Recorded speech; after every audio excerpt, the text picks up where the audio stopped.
There's been a further escalation in the conflict in the Middle East today after an Israeli airstrike destroyed a building in Gaza City housing international media. It follows rocket attacks by Hamas militants, which killed one man in Tel Aviv. An Israeli strike on a refugee camp killed at least 14 people, 10 of them from one extended family. US President Joe Biden expressed grave concern about the violence to the Israeli Prime Minister Benjamin Netanyahu and Palestinian President Mahmoud Abbas, urging both sides to end the escalation. From the West Bank, here's Yilan Nell.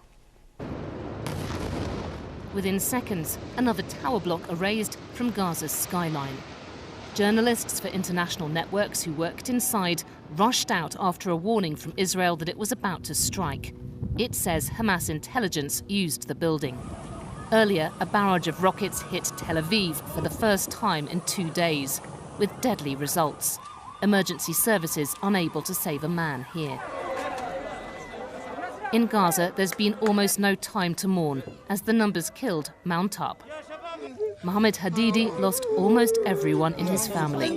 His wife Maha and their children were staying with her brother when the missiles struck their home in an overcrowded refugee camp. Little Omar is all he has left, found in the rubble next to his mother. With militants continuing to be targeted, images released by Israel's military show an operation that's not letting up. Officials say dealing a strong blow to deter Hamas will take more time. And Hamas isn't stopping its fire either.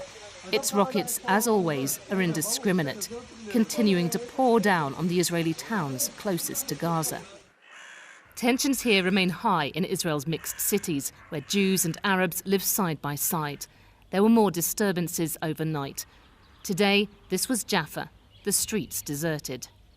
And now the focus turns to the Palestinian territories.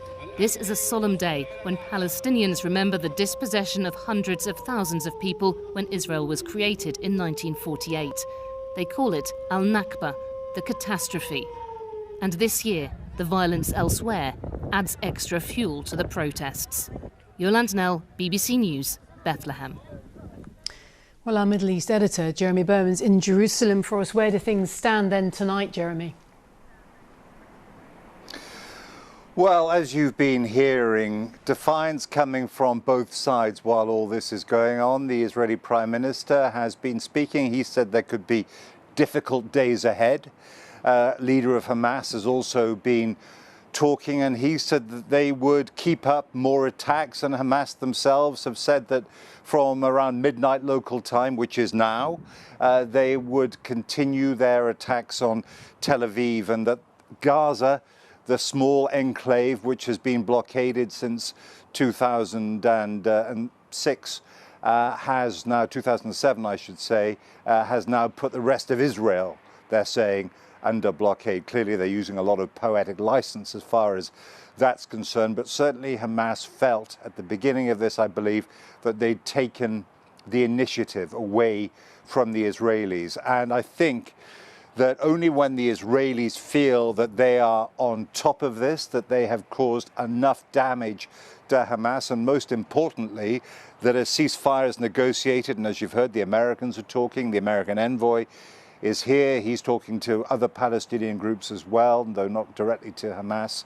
So there is a diplomatic chapter happening, but I don't see quick breakthroughs right now, because it's looking as if both sides haven't quite nailed down what victory, in inverted commas, looks like for them and what they need to do to get there so they can say, we've had enough, we'll accept a ceasefire.